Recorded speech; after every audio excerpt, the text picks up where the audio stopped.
ప్రభువునందు నాకు అత్యంత ప్రియులైన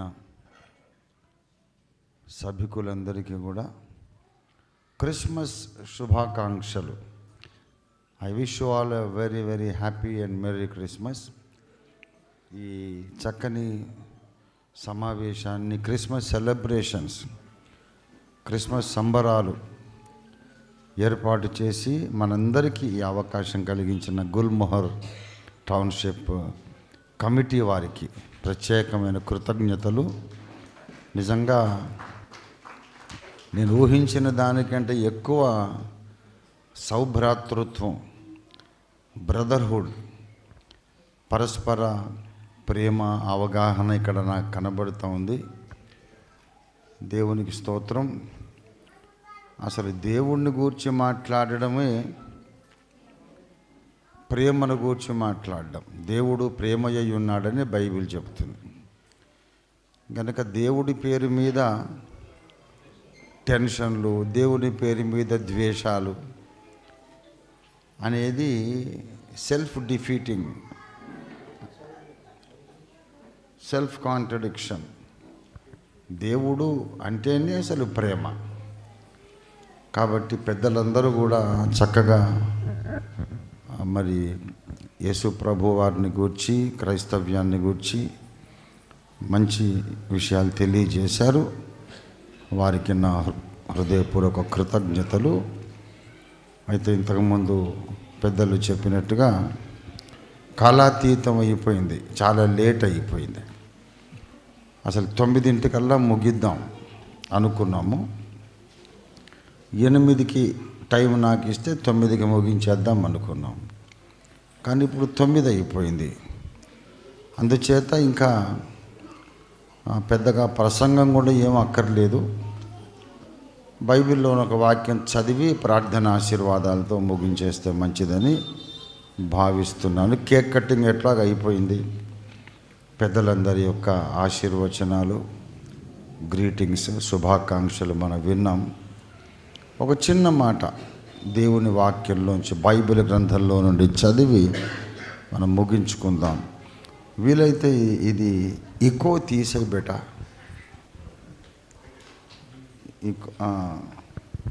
రైట్. తర్వాత ఈ హాల్లో ఉన్న వాళ్ళకి వినిపిస్తే చాలు. ఇక్కడికి రాని వాళ్లకు అక్కడి దాకా వినబడి డిస్టర్బెన్స్ అవసరం లేదు. ఇష్టపడి వచ్చిన వాళ్ళకి వినిపిస్తే చాలు. రాలేని వాళ్ళు ఇళ్లల్లో ఉన్న వాళ్ళకు కూడా వినిపించేటట్లుగా చేసి డిస్టర్బ్ చేయడం మంచిది కాదు.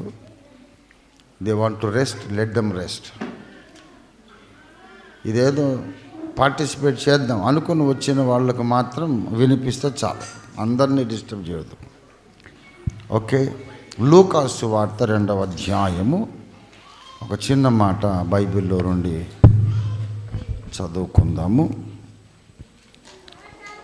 పరిశుద్ధ గ్రంథములో నుండి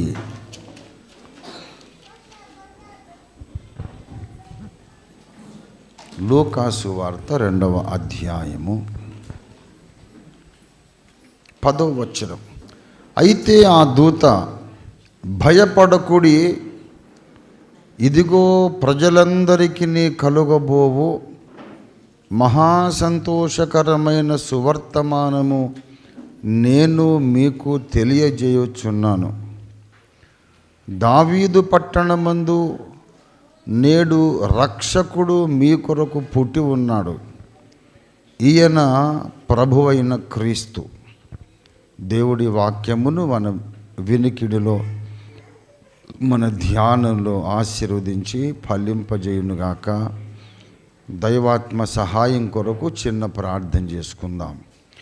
ప్రేమ కలిగిన మా మహాపరిశుద్ధ ప్రభు పరమ తండ్రి, మరి గుల్మొహర్ టౌన్షిప్లో 2019 కంటే ముందుగా ప్రభువా ఇలాగూ ప్రతి ఏడాది కూడా అందరి పార్టిసిపేషన్తో క్రిస్మస్ వేడుకలు జరిగేవి అనే శుభ సమాచారం మేము విని ఎంతగానో ఆనందిస్తూ ఉన్నాం. కోవిడ్ సందర్భంగా ప్రభువా, కోవిడ్-19 సందర్భంగా ఈ పరంపర, ఈ యొక్క సంవత్సరానికి ఒకసారి జరుగుతున్నటువంటి ఈ కార్యక్రమాలన్నీ ఆగిపోయినవి మరలా ఇన్నాళ్లకు కమిటీ పెద్దలందరూ కూడా కలిసి ఏకీభవించి ఇంత అద్భుతమైనటువంటి ఆనందదాయకమైన క్రిస్మస్ వేడుకలు ఆర్గనైజ్ చేసినందుకు నీకు వందనాలు చెల్లిస్తున్నాం. ఇందుకు పూనుకున్న వారు, సహకరించిన వారందరినీ మీరు ఆశీర్వదించండి. గుల్మోహర్ టౌన్షిప్లో ఉన్నటువంటి ప్రతి ఒక్క కుటుంబాన్ని కుల మత ప్రసక్తి లేకుండా అందరినీ ఆయురారోగ్య సౌభాగ్య ఐశ్వర్య ఆనందాలతో మీరు ఇప్పుడును ముందున్న కొత్త సంవత్సరం అంతా కూడా నిండుగా నింపి ఆశీర్వదించమని ప్రార్థిస్తున్నాము. కొంతకాలాతీతమైపోయింది, అయినా తప్పనిసరిగా నీ వాక్కు మేము కొంచెమైనా వినాలి గనక తెగించి క్లుప్త ప్రసంగానికి ఉపక్రమిస్తూ ఉండగా మీ దీనదాసుని నేరములు, అపరాధములు, అజ్ఞానకృతములన్నీ మీరే క్షమించి నీవు కార్చిన శిలువ రక్తము చేత మీ దీన సేవకుని బాగుగా కడిగి శుద్ధీకరించి మీ అగ్ని చేత కాల్చి పుటము వేసి మీ సేవకుని నోట నీ మాటలే ఉంచి మీ చేతి నీడలో కప్పి ఉంచి నాతో మాతో అందరితోనూ మాట్లాడమని యేసు అద్భుత నామంలోనే స్తుతించి ప్రార్థిస్తున్నాము తండ్రి. ఆమేన్. ఆమేన్. ప్రభునందు ప్రియులారా, ఎ వెరీ షార్ట్ మెసేజ్, ఒక విషయాన్ని మీకు విన్నవించి ముగించాలని ఆశిస్తున్నాను. యేసు ప్రభు వారు పుట్టిన రోజు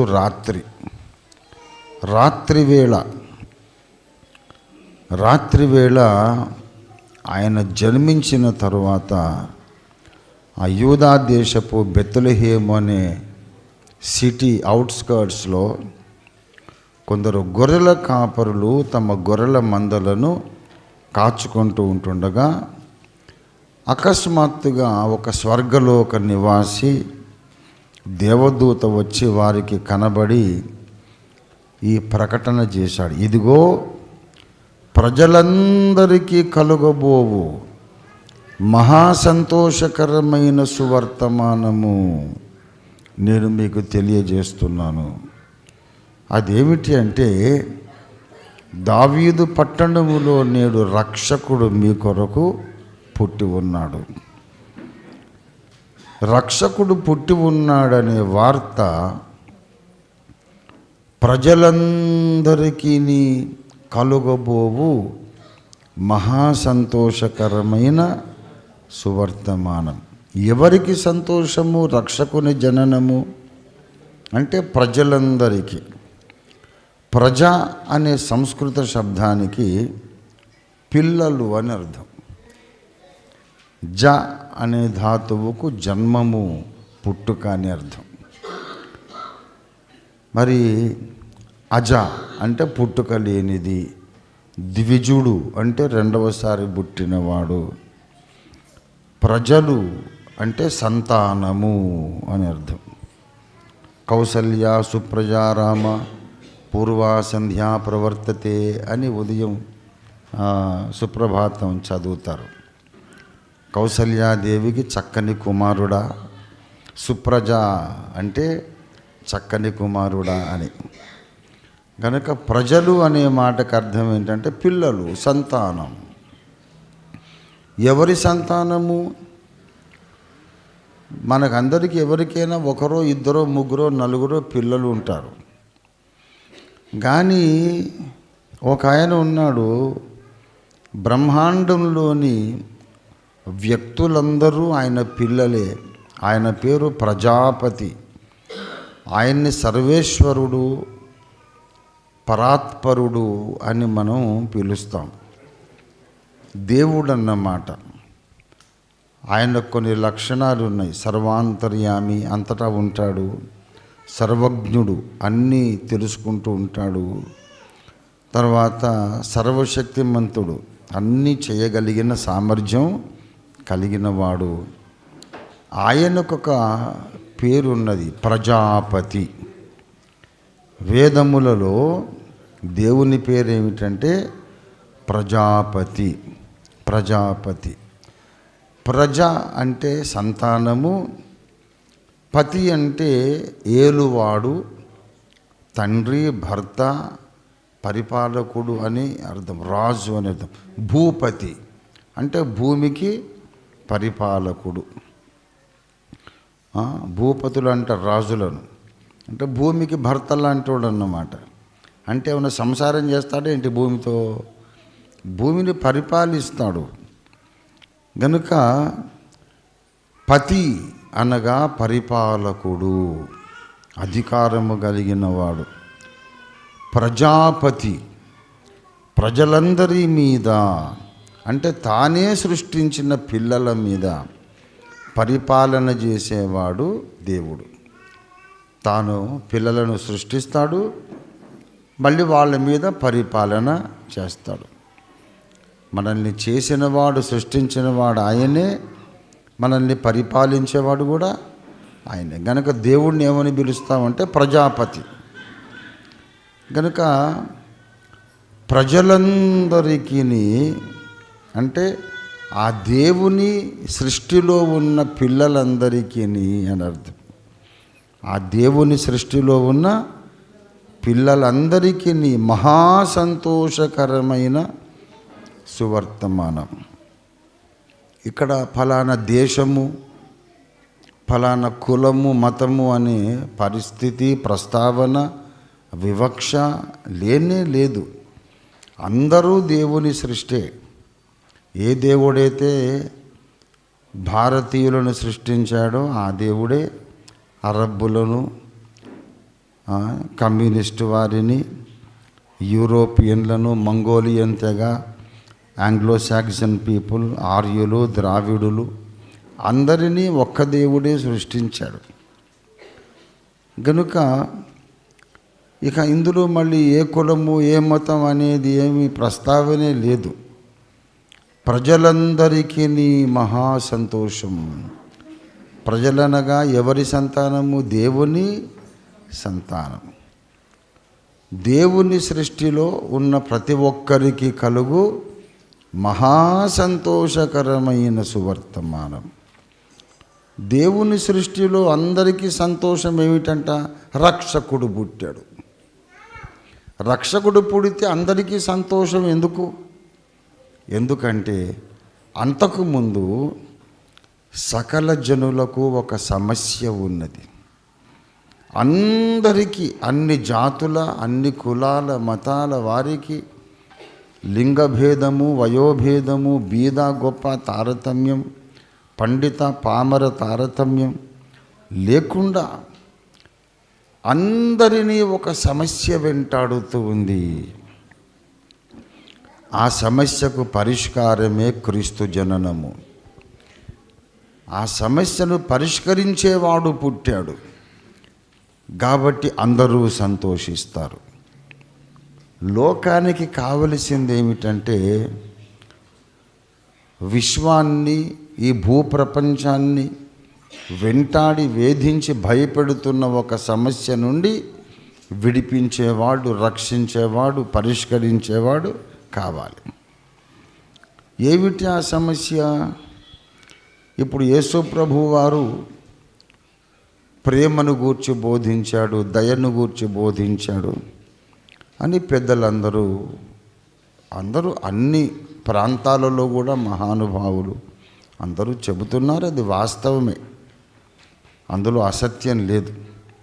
నిన్ను వలె నీ పొరుగువాడిని ప్రేమించు, ఒక చెంప మీద కొడితే రెండవ చెంప కూడా తిప్పు, మీ శత్రువుల కొరకు ప్రార్థన చేయండి, మీకు మీరే పగ తీర్చుకోకండి అని ఎన్నో మంచి విషయాలు యేసు ప్రభు వారు చెప్పారు.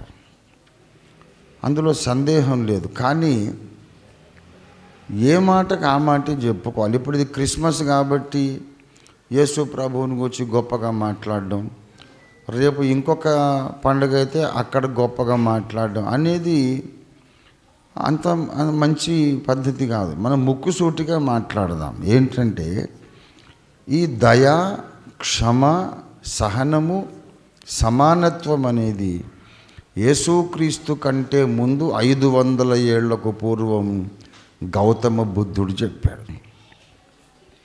బుద్ధుడు చెప్పలేదా? చెప్పండి. యేసయ్య మొట్టమొదట క్షమించమని చెప్పింది. ఎంతమంది బౌద్ధ భిక్షువులను నరికి చంపేశారు, బౌద్ధ ఆరామాలను ధ్వంసం చేశారు. వాళ్ళు మళ్ళీ కత్తి పట్టుకోలేదు, మళ్ళీ తిరగబడి వాళ్ళ మీద దాడి చేయలేదు. శాంతి, అహింస మొట్టమొదట ప్రపంచానికి పరిచయం చేసిన వాడు యేసుక్రీస్తు కాదు. ఆయన కంటే ముందు గౌతమ బుద్ధుడు BC 500 years ఉన్నాడు.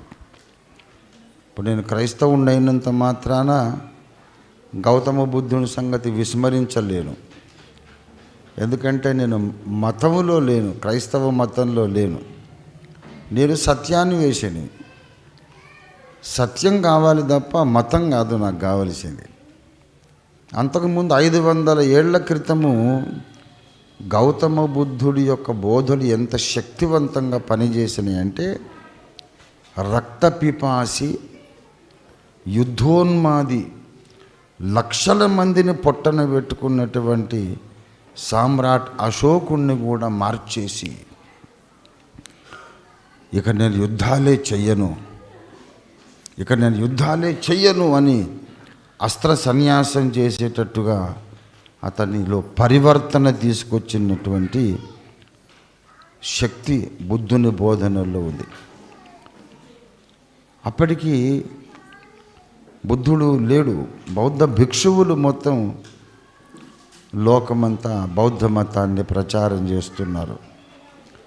గౌతమ బుద్ధుని యొక్క శిష్యుడు ఒక ఆయన వచ్చి చేసిన ఉపదేశానికి మహాశూరుడు, వీరుడు, అనేక రాజ్యాలు జయించినటువంటి, ఏమంటారు ఆయనను, ఎదురు లేనటువంటి రణరంగ మార్తాండుడు ఆయన.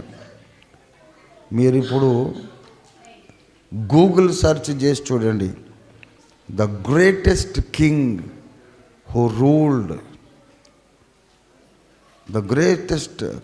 రూల్డ్ ద వాస్ట్ కింగ్డమ్ అని మీరు టైప్ చేస్తే ఎంపరర్ అశోక అని వస్తుంది.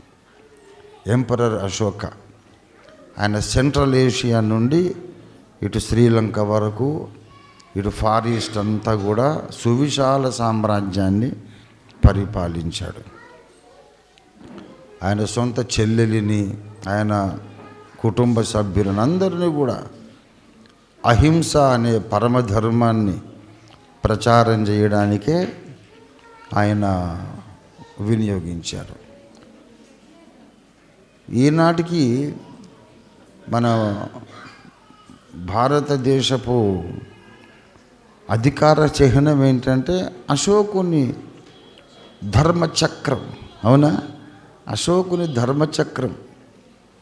మనం ఇంకా ఆయన నీడలో బ్రతుకుతున్నాం. సామ్రాట్ అశోకుని నీడలో, అశోకుని ధర్మచక్రం నీడలో మనం బ్రతుకుతున్నాం. కాబట్టి యేసు ప్రభు ఒక్కడే ప్రేమ, శాంతి బోధించిన వాడని కాదు. అంతకుముందు కూడా మహానుభావులు ఉన్నారు. అంతకుముందు జొరాస్టర్ అంటే సంస్కృత భాషలో జరతుష్ట్ర మహర్షి అనే పేరు పలకడం కుదరక పాశ్చాత్యులు జొరాస్టర్ అన్నారు.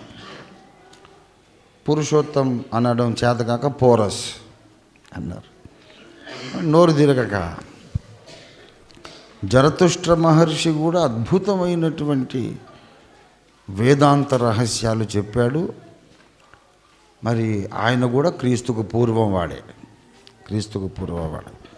కనుక యేసు ప్రభు వారు భూమి మీదికి రాకముందు బౌద్ధ మతం ఉంది, జైన మతం ఉంది, జొరాస్ట్రియన్ మతం ఉంది. There are so many other religions. ఈయన వచ్చి కొత్తగా చేసింది ఏమిటంట?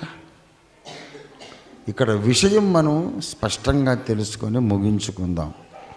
ఆయన వచ్చి నీతి బోధలు మాత్రమే చేయలే, అసలు నన్ను అడిగితే నీతి బోధలు అనేది ఈ లోకానికి అవసరమే లేదు. ఎందుకంటే తప్పు చేసే ప్రతివాడికి కూడా అది తప్పని తెలుసు. వాడు సిగరెట్ తాగుతున్నాడు, అది తప్పని వాడికి తెలుసు. అందుకే వాడు కొడుకు తాగితే ఒప్పుకోడు. వేలే లేవు విధవా, నీకు అప్పుడే సిగరెట్ ఎందుకురా అంటాడు. సారా తాగేవాడు, మద్యపానం చేసేవాడు కొడుకు తాగితే ఒప్పుకోడు. నీకెందుకురా అప్పుడే, నాన్న నువ్వు తాగుతున్నావు కదా అని అంటే ఒప్పుకోడు. వ్యభిచారికి అది వ్యభిచారం తప్పని తెలుసు, అందుకే చాటుమాటుగా చేస్తాడు. దొంగకు దొంగతనం తప్పని తెలుసు, అందుకే చాటుమాటుగా చేస్తాడు. తప్పులు చేసే వాళ్ళందరూ చాటుమాటుగా చేస్తారు, ఎందుకంటే అది తప్పని వాళ్లకు తెలుసు. దొంగతనం తప్పురా, అబద్ధం తప్పు, వ్యభిచారం తప్పు, నరహత్య తప్పు అని ఎంత సోది సొళ్ళు అవన్నీ చెప్పనక్కర్లా. Everybody knows what is right, what is wrong, ఎందుకంటే మనస్సాక్షి ఉంది. అయినా కూడా మరి ఎందుకు తప్పులు చేస్తారు? తెలిసి తెలిసి తప్పులు చేయడం ఎందుకు అంటే, బైబిల్లో యేసు ప్రభువు చెప్పాడు, పాపము చేసే ప్రతివాడును పాపమునకు దాసుడు. పాపము చేసే ప్రతివాడు పాపానికి దాసుడు. యోహాను సువార్త 8:34. యోహాను 8:34.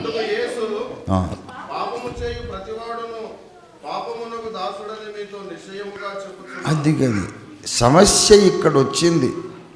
ప్రతి మనిషి కూడా పాపమునకు దాసుడు. మానవుని యొక్క అంత సంఘర్షణ, ఇంటర్నల్ స్ట్రగుల్ ఎలా ఉంటుందో అపొస్తలుడైన పౌలు చెబుతాడు రోమా పత్రిక 7వ అధ్యాయంలో. దయచేసి 15వ వచనం.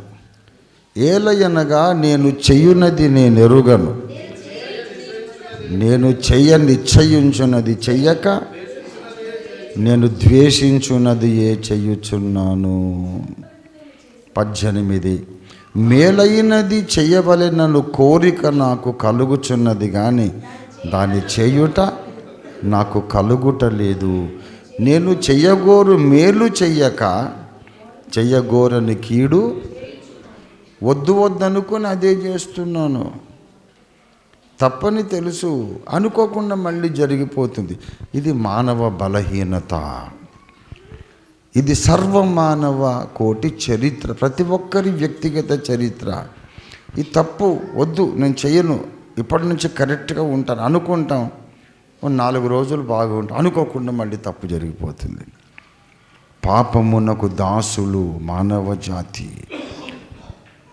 ఒక రైల్వే కంపార్ట్మెంట్లో ఒక వృద్ధుడు, ఒక ఆయన విండో సీట్లో కూర్చొని బయటికి చూస్తూ సిగరెట్ తాగుతూ ఉన్నారట. ఒక సిగరెట్ ఆరిపోతుంటే మళ్ళీ అగ్గిపుల్లు ఎందుకు వేస్ట్ అని ఆరిపోతున్న దాంతోనే ఇంకో కొత్త సిగరెట్ వెలిగించుకుంటున్నాడు. మళ్ళీ ఇది అయిపోవడానికి దగ్గరికి వచ్చేసరికి ఇంకోటి వెలిగించుకుంటున్నాడు. చైన్ స్మోకర్, తాగుతూనే ఉన్నాడు వృద్ధుడు. ఎదురుగుండా ఒక యవ్వనస్తుడు కూర్చొని ఉన్నాడు. సార్, మీరు నా తండ్రిలాగా ఉన్నారు, ఇంత సిగరెట్ తాగడం మంచిది కాదండి, మీకు క్యాన్సర్ వచ్చే అవకాశం ఉంది, మరి టీబీ వచ్చే అవకాశం ఉంది. పెద్దవారు, నా తండ్రి లాంటి వారు, ఎందుకో మీ మీద నాకు ప్రేమ కలుగుతూ ఉంది, సిగరెట్ మానేయండి సార్. దీనికి సహాయకరంగా ఒక పుస్తకం నా దగ్గర ఉంది, సిగరెట్ మానడం ఎలా అనే ఒక పుస్తకం ఉంది, ఇది చదవండి సార్ అని ఇచ్చాడట. ఇస్తే ఆయన నవ్వాడు. పిచ్చోడా, ఆ బుక్ రాసింది నేనే అని చెప్పి. ఆ బుక్ నేనే రాసింది. ఆ బుక్లో నేను చెప్పిన చిట్కాలన్నీ నేను పాటించా. ఒక 1 నెల రోజులు మానగలిగా, మళ్ళీ మనసు పీకింది, మళ్ళీ మొదలుపెట్టా. అంటే everyone who commits sin is a slave of sin. ఇది మానవ జాతి సమస్య. దీన్ని ఒక భారంగా మోసుకుంటున్నారు. గుండెల మీద ఒక గుదిబండలాగా మనశ్శాంతి లేకుండా చేస్తుంది ఈ పాప భారం. ఈ భారం ఉన్నోళ్ళనే యేసు ప్రభు పిలిచాడు. ప్రయాసపడి భారము మోసుకొనుచున్న సమస్త జనులారా. అంటే సమస్త జనులు భారం మోసుకుంటున్నారు. ఏం భారము? పాపం అనే భారం. Guilty conscience. కాన్షియన్స్ అంటే మనస్సాక్షి. Guilty conscience. I know I am doing many things which I know that are wrong, which I know that I should not be doing, but I still keep doing them because I am a slave of sin. My conscience condemns me. ఇది ప్రతి మానవుని యొక్క అశాంతికి సూచన, అశాంతికి కారణం, the reason for restlessness. అందరికీ ఇదే సమస్య ఉంది. ఈ విషయం మనకు వేదాలలో కూడా రాయబడింది. నేను చెప్పాను, నేను ఒక క్రైస్తవ మతస్థుడిని కాదు. I'm not a Christian religious man. I'm a truth seeker. అన్నీ చదివాను. ఖురాన్ షరీఫ్ చదివాను, చతుర్వేద సంహిత 100 సార్లు చదివా. 72 సార్లు చదివిన తర్వాత ఈ బుక్ రాశా. తర్వాత ఇంకా చదువుతూనే ఉన్నా. ఎంఎస్ వార్ష భారతి వారి ప్రచురణ, అక్షర వాచస్పతి దాశరథి రంగాచార్యులు వారి ఆంధ్రానువాదం, దాదాపు 11 వాల్యూమ్స్ ఏమో ఉంటాయి. అవి తెలుగులో ఉంటాయి. నేను కొనుక్కున్నాను. ఎందుకైనా మంచిది, రేపు దొరకకుండా పోతే నేను 2 సెట్స్ కొనుక్కున్నా. నేను చదివినటువంటి వేద ప్రతులు మీరు మా ఇంటికి వస్తే నేను చూపిస్తాను. నేను చదివి చదివి చదివి చదివి పేపర్స్ అని నలిగిపోయినాయి. బైబిల్లో ఎలాగ అండర్లైన్ చేసుకుంటామో నేను వేదాలలో కూడా అలాగే అండర్లైన్ చేసుకున్నాను. ఈ రెఫరెన్స్ ఆ పేజీలో, ఆ రెఫరెన్స్ ఈ పేజీలో రాసుకున్నాను. అలా 72 సార్లు రాత్రి తెల్లవారులు నిద్రపోకుండా చదివేవాడిని. 72 సార్లు చదివిన తర్వాత ఈ బుక్ రాశాను. వేద ఋషులకున్న ప్రధాన సమస్య కూడా ఈ పాపమే. వేదాలలో ప్రతి పేజీలో మీకు కనబడుతుంది మహర్షుల ప్రార్థన. దయచేసి నేను మీకు చదివి వినిపిస్తాను, చూడండి. వేద ఋషులు దేవుణ్ణి ఎందుకు వెదికారు? వారి ప్రధాన సమస్య ఏమిటి? Page number 81. జవాబు ఇదిగో వినండి. ఆర్య ఋషుల అసలు సమస్య పాపమే. తాము పాపులమని వేద ఋషులు గ్రహించారు. ఈ మాట మనకి ఇష్టం ఉండదు. వేద ఋషులంటే మహానుభావులు, తపశ్శక్తి సంపన్నులు, సర్వసంగ పరిత్యాగులు. వాళ్ళు పాపులు ఏంటండి అని మనం ఆ థాట్ రిజెక్ట్ చేస్తాం. కానీ దయచేసి మరి వేదాల్లో, వేద మంత్రాలలో ఋషులు చేసిన ప్రార్థన, ఇంద్రా మమ్ము దుర్బుద్ధి నుండి పాపముల నుండి రక్షింపుము. రెఫరెన్స్ ఈ పుస్తకం చివరన రాయబడి ఉంది. బిబిలియోగ్రఫీ వెనక రాశాను. ఇంద్రా మమ్ము దుర్బుద్ధి నుండి పాపముల నుండి రక్షింపమని ఒక ఋషి ప్రార్థన చేస్తాడు. తర్వాత వశిష్ఠుడు అనే మహర్షి ప్రార్థన చేస్తాడు, వేద ఋషి.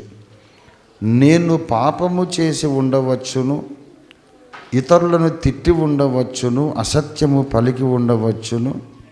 జలములారా అట్టి పాపములను మీరు కడిగివేయుడు. వరుణ రాజా మేము చెయ్యు పాపములను తొలగించుము. అగ్ని మా పాపముల నుండి పరిహరించవలెను. నేను అసత్యమాడి ఉండవచ్చును. ఇవన్నీ రెఫరెన్సెస్ అక్కడ ఉన్నాయి, మీరు చూసుకోవచ్చు. మేము ఇంద్రియ పరవశులమై దేవతలకు కోపము తెప్పించు పాపకార్యములు చేసినాము. దేవతలారా ఆ పాపముల నుండి మాకు విముక్తి కలిగించండి. దేవతలారా, మీరు యజ్ఞ సత్య సంబంధులు. మేము హోమించుటకు అడ్డుతగుడు పాపముల నుండి మాకు విముక్తి కలిగించండి.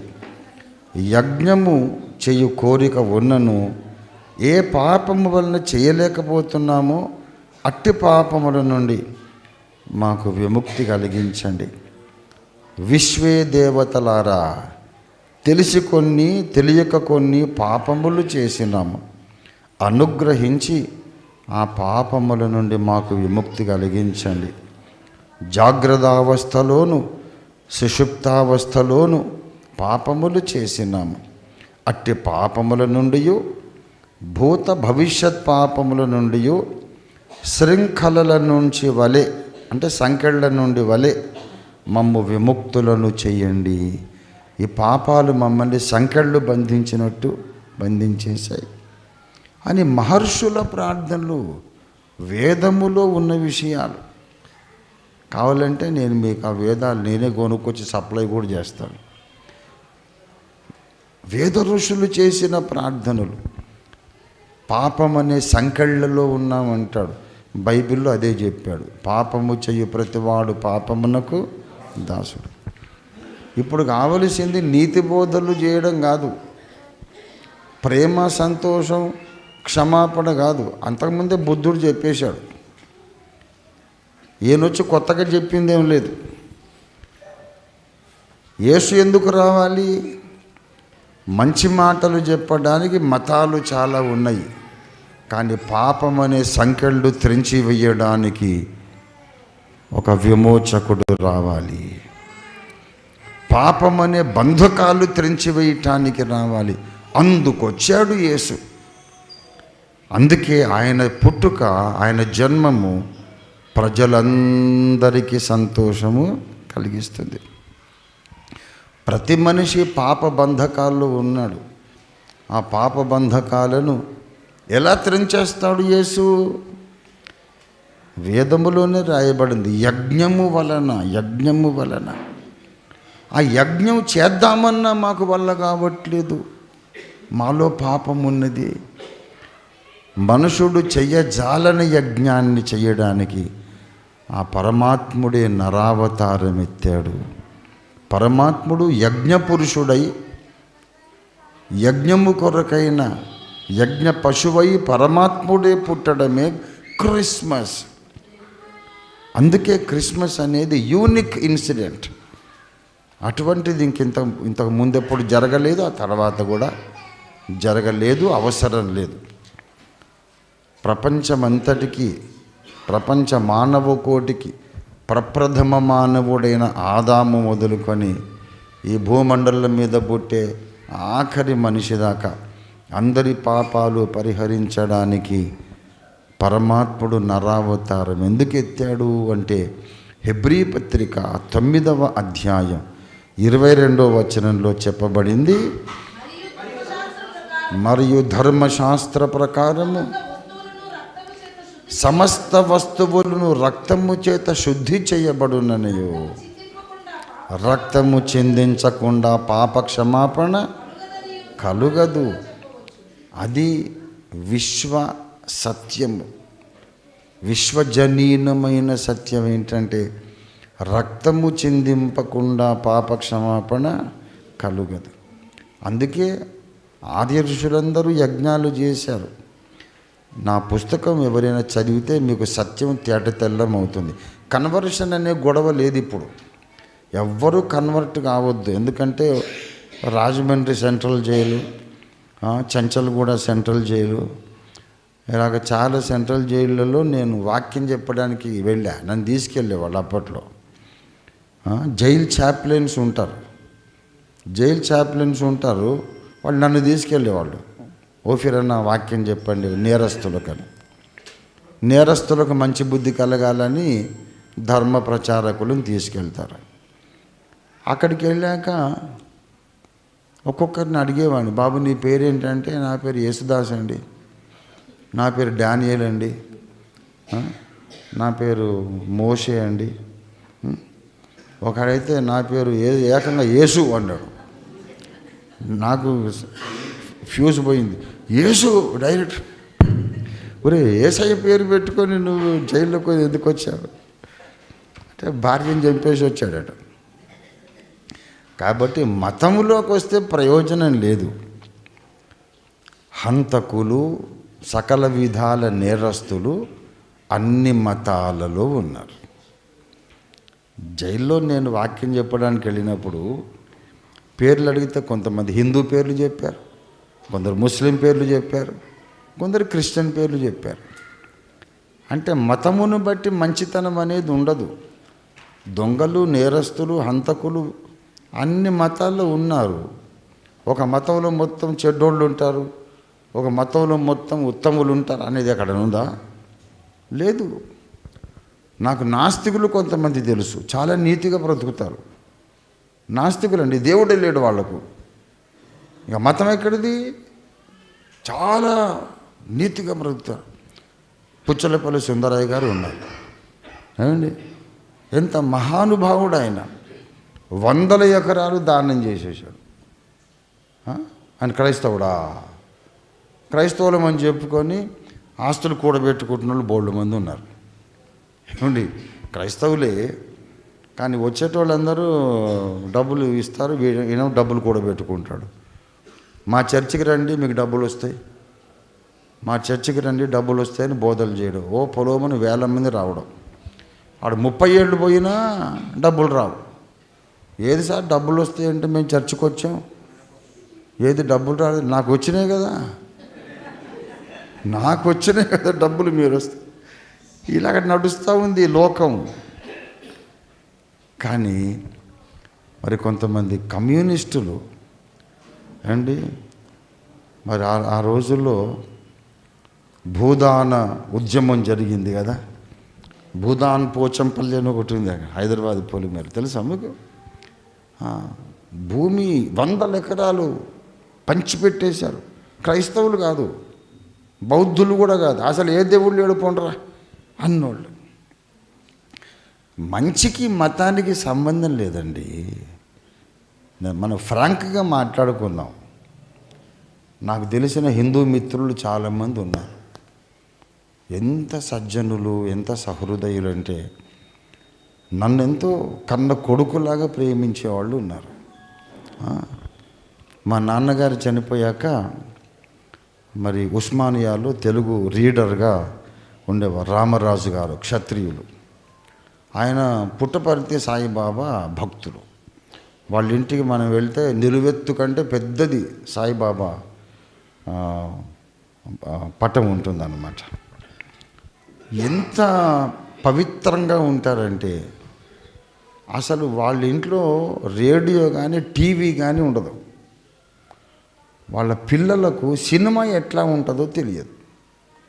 వాళ్ళ పిల్లలు నన్ను అడిగేది, ఒరే తమ్ముడు సినిమా అంటే ఎలా ఉంటుందిరా, రంగురంగులు బొమ్మలు వేస్తారే పోస్టర్స్, అలాగే లోపల కూడా కలర్స్ ఉంటాయా, ఎలాగుంటా అని నన్ను అడిగేవాళ్ళు. అక్కయ్య నువ్వు చూడలేదా సినిమా, ఎప్పుడు పోలేదంటే లేదురా అంటే మా అక్కయ్య క్లాస్మేట్స్ వాళ్ళు నన్ను కూడా తమ్ముడిగా వాళ్ళు అడాప్ట్ చేసుకున్నారు.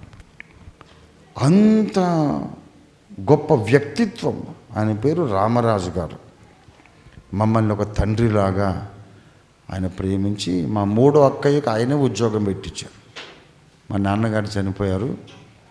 అద్దంకి స్వామిదాస్ గారు వరంగల్లో. స్వామిదాస్ గారు నా మిత్రుడు కుమార్తె నాకు కూతురే అని చెప్పి ఉద్యోగం పెట్టించాడు. నేను చెప్పేది ఏంటంటే దయగలిగిన వాళ్ళు, మంచివాళ్ళు హిందువులో లేరా, ముస్లిమ్స్లో లేరా? అన్ని మతాల్లో ఉంటారు. పీకలు కోసే వాళ్ళు కూడా అన్ని మతాల్లో ఉంటారు. కనుక కన్వర్ట్ కావద్దని చెప్తున్నా. ఎవ్వరు కన్వర్ట్ కావద్దు, జస్ట్ ఆలోచిస్తే చాలు. ఆలోచన చెయ్యండి, వాట్ ఈజ్ ద ట్రూత్. అసలు ఏమిటండి మతాల గొడవ, ఎన్ని దేవతలు ఏంటి, కొట్టుకు చావడం ఏంటి?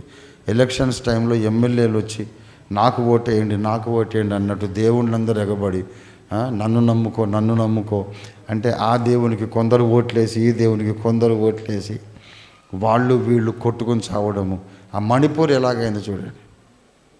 ఏ దేవుడన్నా మెచ్చుకుంటాడా? వందల మంది అమ్మాయిలను నగ్నంగా ఊరేగించడం, మానభంగం చేయడం అల్లా ఒప్పుకుంటాడా? పోనీ రాముడు ఒప్పుకుంటాడా? ఏ దేవుడు ఒప్పుకుంటాడు? మతం అనేది ఉన్మాదముగా మారొద్దు. మనం సత్యాన్ని వెంబడించాలి, మతాన్ని కాదు. మీరు హిందూ మతం నుంచి క్రైస్తవ మతంలోకి రావడం, క్రైస్తవ మతం నుంచి ఇస్లాంలోకి పోవడం, ఇదంతా కూడా వేస్ట్ వ్యవహారం. వాస్తవాలు తెలుసుకోవాలి. అసలు యేసు ఎందుకు పుట్టాడంటే, మంచి మాటలు చెప్పేవాళ్ళు ఆయన కంటే ముందు చాలామంది వచ్చారు. మహావీరుడు, గౌతమ బుద్ధుడు, జరతుష్ట్ర మహర్షి, బోల్డ్ మంది ఉన్నారు. ఈయనెందుకు వచ్చాడు? ప్రజలందరికీ ఉన్న సమస్య త్రెంచివేయడానికి, పరిష్కరించడానికి. ఏంటా సమస్య? Every human being is a slave of sin. Vashishtha Maharshi ప్రార్థన చేస్తాడు, వరుణరాజా, మానవ పాపము స్వయంకృతముననే కలుగదు. నా బుక్ చదవండి. అది పితృపారంపర్యముగా, వంశక్రమానుగతముగా మా పాపము వచ్చుచున్నది అంటాడు వశిష్ఠ మహర్షి ఋగ్వేదంలో. కరెక్ట్ రెఫరెన్స్, పేజ్ నెంబర్ అన్నీ రాసా నేను. ప్రియా మిత్రులారా, అదే బైబిల్ చెబుతుంది. మనలోనికి పాపం ఎందుకు వచ్చిందంటే, వద్దనుకొని మళ్ళీ చేసే తత్వం ఎందుకు వచ్చిందంటే, మొట్టమొదట మన జాతికి మూల పురుషుడు, మూల పితరుడు, మూల పురుషుడైన మట్టి నుండి చేయబడిన ఆదాం అనేవాడిలో నుండి వచ్చింది. ఆదాము, అతని భార్య హవ్వ మానవ జాతికి అంతటికి తల్లిదండ్రులు. భవిష్య పురాణంలో ఈ మాట చెప్పబడింది. వేదవ్యాసుల వారు రచించిన అష్టాదశ పురాణాల్లో భవిష్య పురాణం ఒకటి. ఆదామో నామ పురుష హవ్యవతీహి అని రాశాడు ఆయన. మానవ జాతికి తల్లిదండ్రులని అక్కడి నుంచి వచ్చింది. అది మేం చేసుకున్నందుకు కాదు, మా రక్తంలోనే వచ్చిందని వశిష్ఠ మహర్షి చెబుతాడు. దీనికి పరిష్కారం ఏంటంటే, ఆదాము రక్తములో మనకు పాపం వచ్చింది కనుక పాపము లేని రక్తం ఒకడు చిందించాలి. పాపము లేని రక్తం ఒకడు కార్చితే, ఆ రక్తమును మనం విశ్వసిస్తే మన పాపాలకు పరిహారం జరుగుతుందని ధర్మశాస్త్ర సారము చెప్పుచున్నది. అలా రక్తము చిందించడానికి ఆ పరమాత్ముడే రక్త మాంసాల శరీరము దాల్చి మనుషుల్లో మనిషి అయి పరమాత్ముడు పుట్టిన రోజు క్రిస్మస్. క్రిస్మస్ నాడు యజ్ఞపురుషుడు పుట్టాడు. మన కొరకు మరణించడానికి దేవుని గొర్రెపిల్ల పుట్టాడు. కనుక క్రైస్ట్ ఈజ్ డిఫరెంట్. ఎందరో మహానుభావులు, త్యాగయ్య గారు చెప్పినట్టు ఎందరో మహానుభావులు. ఇందులో నేను ఆఖరిన చాప్టర్ రాశా, అందాల రాముడు ఎందువలన దేవుడు. అందాల రాముడు, ఇందీవర శ్యాముడు, ఎనుకులాబ్ధి సోముడు ఎందువలన దేవుడు, తండ్రి మాటకై పదవుల త్యాగమే చేశాను అనే సినీ పాట దీంట్లో ఉటంకించి నేను రాశా. నేను ఒక విశ్వమానవుణ్ణి, మతస్థుణ్ణి కాదు. మతం ఎందుకండి? మా మతంలో కూడా పనికిమాలిన వాళ్ళు చాలామంది ఉన్నారు. లేరా? యథార్థంగా చెప్పండి. అందరూ పరిశుద్ధులు, అందరూ యేసుక్రీస్తులాగా ఉన్నారా? లేరు. కావలసింది మతం కాదు, ఇక్కడ సత్యం కావాలి. ఆఫ్టర్ ఆల్ అన్ని మతాలు, మన పోతులూరి వీరబ్రహ్మేంద్ర స్వామి వారు చెప్పారు, మతములన్నీ సమసిపోవును, మానవత్వమే మిగిలి ఉండును. ఒకనాటికి అన్ని మతాలు మటుమాయమై మానవత్వమే మిగులుతుంది. మనకు అది కావాలి. నన్ను ఎవరో అన్నారు, మీరు చాలా వెరీ గుడ్ క్రిస్టియన్ అండి అన్నారు. నా మొహం, నేను గుడ్ క్రిస్టియన్ ఏంటి బాబు? I'm not good Christian. Good Christian అనేది హిమాలయన్ పీక్. అది నేను అంతెత్తు ఎక్కడ ఎదగలా. I'm trying to be a good human being. I'm still trying to be a good human being, to love everyone, to forgive everyone. ఇంకా ట్రయింగే. ఒక మనిషిని అవుదామని చూస్తున్నా. మనం దేవుళ్ళం అవడం తర్వాత, ముందు మనుషులం అవుదాం.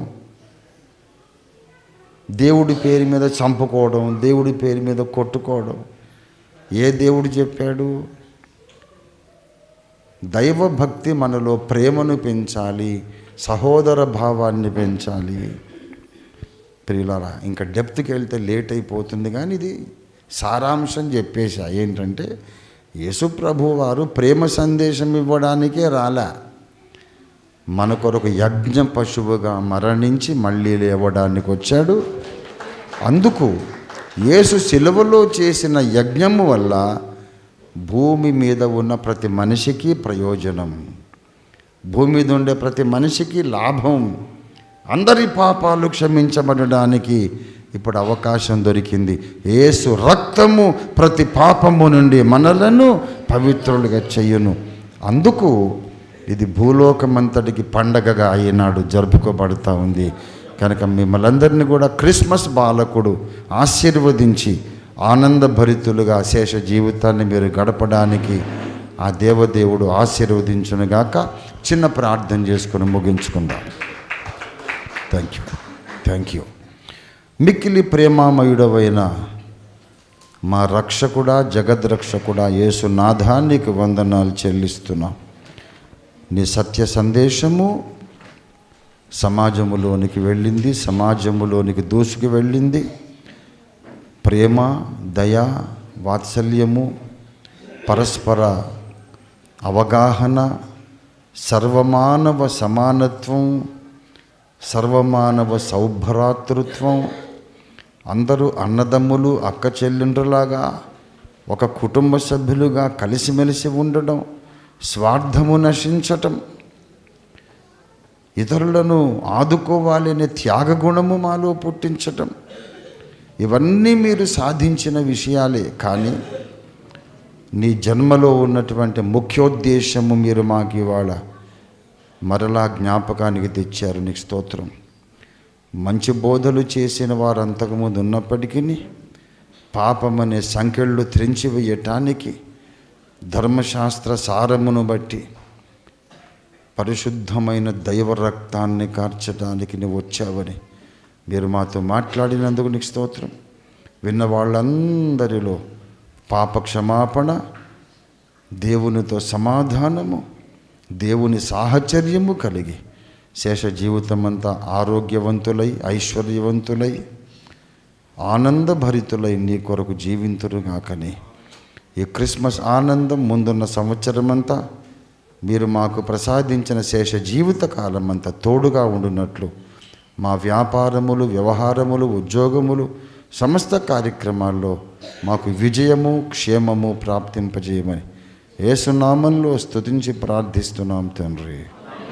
ఆమేన్. తథాస్తు. మన తండ్రి అయిన దేవాది దేవుని శాశ్వత ప్రేమయు, సర్వ జగద్రక్షకుడైన యేసునాథుని అనంత కృపయు, పరిశుద్ధాత్మ దేవుని తోడి దివ్య మనోహర సహవాసము చేరి వచ్చిన మనకందరకును భూలోకమందున్న సకల భక్తకోటికి సదాకాలం తోడై ఉండునుగాక. తథాస్తు. అందరికీ వందనాలండి. ఏమన్నా చెప్తారా Prasad Babu? vote of thanks or anything you want to share?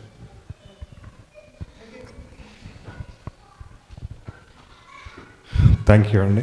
అందరూ కూడా ఈ కార్యక్రమానికి వచ్చి ఇంత విజయవంతంగా నడిపించినందుకు ఆ దేవునికి కృతజ్ఞతాస్తుతులు. అలాగే మీ అందరికి కూడా నా హృదయపూర్వక వందనాలు. ప్రతి ఒక్కరు కూడా మేము ఇచ్చేటువంటి ప్రేమ మీద తీసుకుని వెళ్ళాలని కోరుకుంటున్నాం. -1లో కింద గ్రౌండ్ సెల్లార్లో అందరూ ఇలాగ లిఫ్ట్లోంచి వెళ్ళిపోవచ్చు, లేదంటే ఇక్కడ స్టెప్స్ నుంచి కూడా వెళ్ళచ్చు. మీ అందరికీ కూడా అరేంజ్ చేయబడింది. దయచేసి అందరూ కూడా భోజనం చేసి వెళ్ళాలని కోరుకుంటున్నా.